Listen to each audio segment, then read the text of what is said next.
How's it going, everyone? I want to give you guys a heads up on a pretty big PlayStation Plus rumor that's circulating right now. Will it come to fruition? I don't know, sometimes I'm a little bit skeptical when it comes to these images circulating, but it's getting a lot of traction right now, and I don't think it's the most unfathomable thing in the world, like as far as Plus Extra goes. I've said it over and over again, that PlayStation Plus Extra, more often than not, if you actually assess every month objectively, it has been fairly solid. Am I gonna say unequivocally it's been a top tier 10 out of 10 subscription service? No, but I think more often than not, a lot of months you can find some pretty good stuff. Would this rumor, if it ends up being true, would it make it one of the better months of Plus Extra? Yes, but still, I don't think it's out of the realm of possibility. With that being said, what is gonna be available today for free is Ghost of Yotei's Legends mode, and the PlayStation blog has an in-depth post about all of that. We'll highlight that as well at the end of this video. It's a free download if you have Ghost of Yotei, free DLC.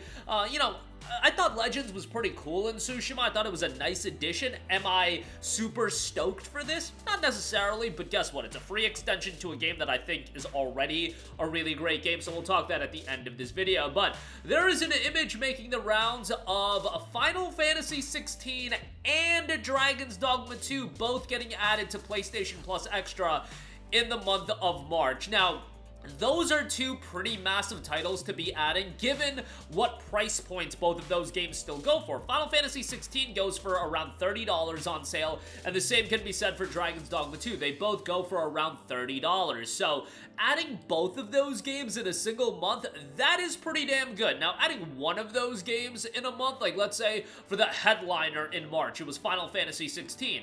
Okay, that's fairly reasonable. I mean, we've seen games like Silent Hill 2 get added as a headliner. We've seen games of that caliber get added. That wouldn't be that shocking.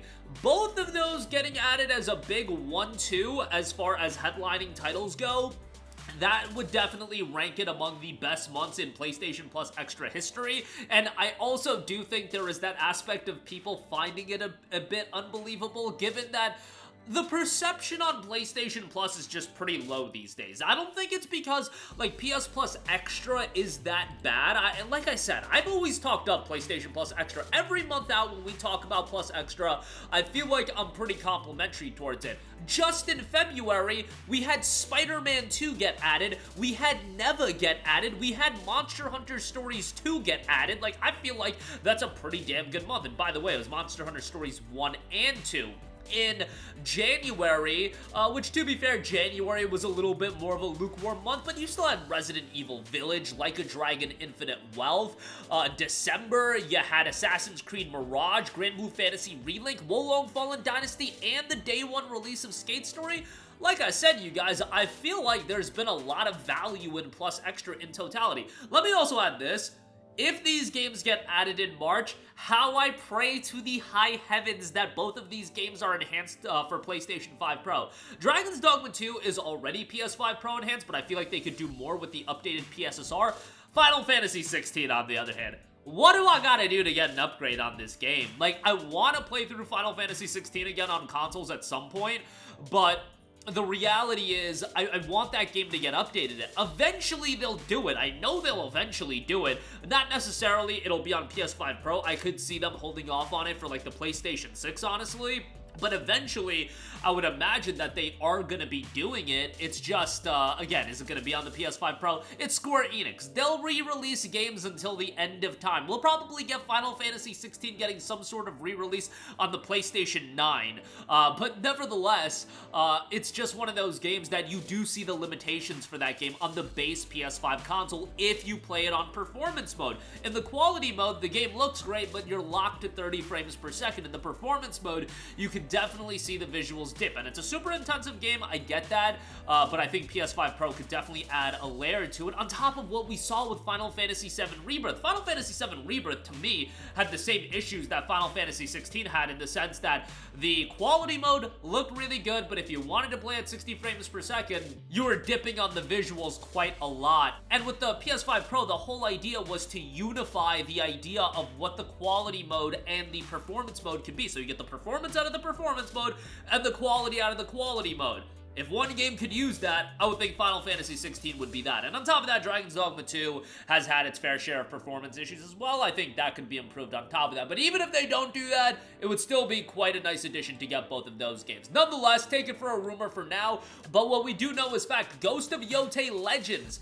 Everything you need to know about the online co-op multiplayer mode, an in-depth article on the PlayStation blog post. That will give you a lot of information about the game. The mode has been in production as long as the single-player campaign. We had a core team working on multiplayer throughout Ghost of Yotei's development. We were reacting and responding and pulling the systems in, figuring out how they would work in multiplayer context. As the main game finished, people moved over to work on Legends, flesh it out. It's an interesting development process. There's a lot of stuff that looks like a prototype for a long time, and then when the team moves in, it's a really rapid escalation and improvement. It's like an advent calendar. We wake up every morning and see something new. There's so much new content, and the game is getting amazing and beautiful so quickly once the rest of the team jumps in to contribute, so it's a really fun experience. It's a Mythic Tale spin on the Yotei 6. The Yotei 6 are bosses, warlords that haunted Atsu's story. Legends is a retelling of that way later, years, even centuries after the fact. A lot of the details have washed away. These big characters have been exaggerated. Instead of fighting powerful warlords, you're fighting 15-foot demonic bosses. It makes a suitable challenge for multiplayer players. It makes enemies a suitable challenge for multiple players. Like the single-player story, the Yotei 6 have followers you must face as well. Each boss has a faction of enemies that come with them. That includes sub-bosses that are different for each of the 6's domains and are themed around the abilities of the bosses, so they all connect. So for example, the Kitsune has an elite soldier called the Snow Woman who has frost and cold abilities. The Snake has a summoner. Different classes help you face different challenges, but you can play your way. What was noted was we want to give players a different roles that they can play into to be able to complement each other, and you can split and focus on different enemies based on the weapons you have. But if you all want to play, say, Samurai, then you can and will be able to solve all the challenges put in front of you. But each class has a focus weapon. So for instance, the Samurai has the Odachi, the Archer the Yari, the Mercenary has dual katanas, the Shinobi has the Kusarigama. Some of their tech tree builds towards that. Some of the gear is based around that, but they're not limited to those exclusively. They can use other weapons too. We also have things like quickfire weapons, so some abilities that are on cooldown. For difficulty levels, let you decide how fast or challenging you want your XP gain to be as well. And then on top of that, you've got unique Legends cosmetics on top of that, and different mission types as well. And the upcoming raid. The raid will be dropping next month, so you'll be able to look forward to something on top of Legends' initial drop. Ghost of Yotei is a game that I really enjoyed. I think one of my main issues when I went through Ghost of Yotei was I decided to do a playthrough of Ghost of Tsushima right before Yotei dropped, and going from Tsushima into Yotei, it was very samey. Not necessarily a bad thing, because I feel like the fundamentals of Tsushima was so strong, but having done all the content in Tsushima and then playing through Yotei and going for all the content in that game as well, that was a lot of Ghosts to go through, and that's why these games come out years apart. You're not necessarily supposed to be doing replays of these games, and while they told distinctly different stories, again, a lot of the gameplay mechanics were very, very similar, which I think hindered my personal enjoyment out of Yotei. I still really like the game, but again, I was just a little bit burned out by the end of the game. But Legends will offer a new gameplay style for you guys to dive into, and best of all, again, it is available for free. But that is going to do it for me. Again, PS Plus looking to add 2 major titles if the rumors are true. Final Fantasy 16 and Dragon's Dogma 2, we'll see.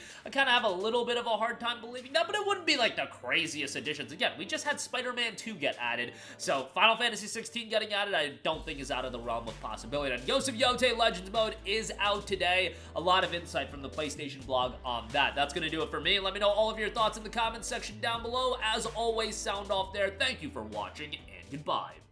Hey guys, we hope you enjoyed the video, and if you did, make sure to hit the subscribe button, and if you're already subscribed, do us a favor and hit the bell icon. This way you'll be notified whenever we post a new video. That's the best way to keep up with all of our uploads, and we usually try to upload 2 videos a day. And with the bell icon hit, you'll be notified whenever we do upload a video. As always, thanks for watching.